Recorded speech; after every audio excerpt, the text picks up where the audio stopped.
Adidas Boston 12, 100 plus miles. How is this shoe handling the mileage? Let's talk about it.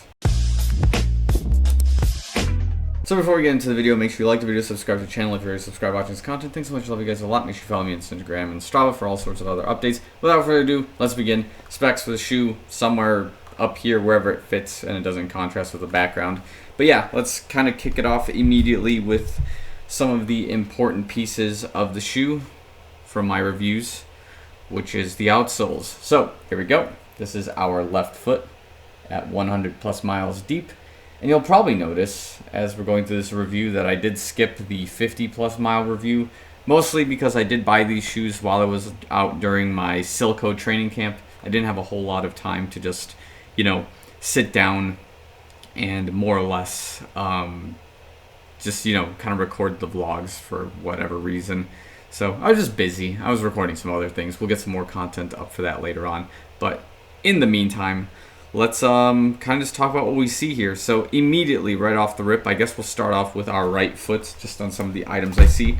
We are using the notorious Continental rubber on the bottoms of these shoes, which has been, I guess, marketed to withstand the impacts of, just daily running much better than most rubbers associated with other shoes in the market. At this point, I guess we can kind of concur with it. I see that we have a bit of some scaling damage up here in the forefoot toe box area. Nothing too much of a concern. We do have a little bit of edging here on the outside as well, as expected. In the central area of the shoe, there is a bit of burn just right there, just kind of where that is more or less expected, but nothing outright ripping, getting destroyed from the rubber side of things. I know we do have some foam that's getting ripped here in the top area of the shoe as well, but that again, we just rip that off and it's pretty much kind of like almost as brand new as possible. As I mentioned before, I think in my my initial reactions of the shoe was this area right here, like this little cutoff piece. I wasn't sure what it was about, whether it was a weight saving piece, whether it just allowed for better roll on the shoe, but this like odd cut in the corner doesn't really do anything for me right now. Maybe just the way the foam kind of works. Maybe it's a weight saving piece of material. Don't really know. Don't really see any negatives of it right now. So that's just something I've been observing kind of on this end. On the left shoe, we're kind of seeing the same type of wear. A lot of the central area of the shoe is kind of patched up or just kind of scaled, burned out, I guess is the word I'm looking for. Again, it's still fine, nothing of major concern. I guess the interesting piece that I see from a different angle, yeah, I guess we can see it. You can see that when I strike with my left foot, there is slightly, the shoe kind of leans in kind of forward before it relaxes and kind of kicks up. So it doesn't have like a roll, it just has more of kind of a dive in. You can see a little bit of the rubber here just kind of getting burned off, and it kind of like pushes inward like that, as you can see from like this kind of like burned textile, the burned rubber in this area right there. So kind of interesting. It's kind of, what's the word I'm looking for? It's kind of like flaring out a little bit. There's a better word for it. If I come up with it, I'll kind of say it as we go along. It's like, I don't even know. I don't even want to try to remember what the word is. But yeah, in terms of the shoe ride and everything I've experienced with it at 100 plus miles, I had a review where I was comparing it to the Boston 11, and I'm going to reiterate some of those points in addition to adding some new ones for the sake of this video. So what I said in that video was that the main differences between the Boston 11 and the 12 here is this upper.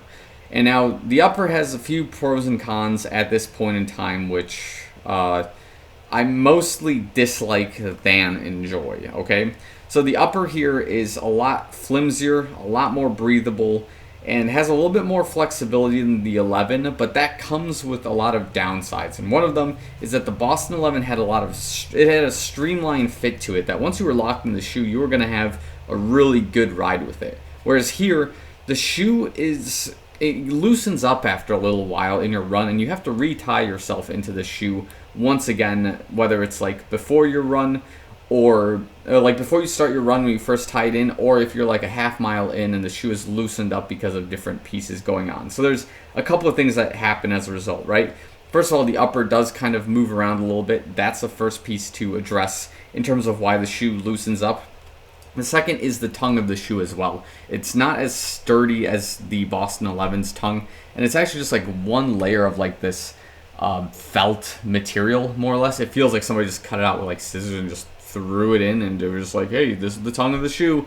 And it moves around a lot, and it takes up different shapes, and as a result, the shoelaces don't really sit well on it when you tie it incorrectly. And as a result, the fit of the shoe changes in the middle of your run, which is not ideal, and it's just something that I don't really enjoy. I enjoyed having the Boston 11 lockdown, despite it not having the right length shoelaces. So if I put these shoelaces on the Boston 11, that'd be a pretty sick deal, because these are just much longer, and I could have more room for flexibility for double knots, runner's knots, things like that. Another thing that isn't great, again, besides the lock here, is also the heel area.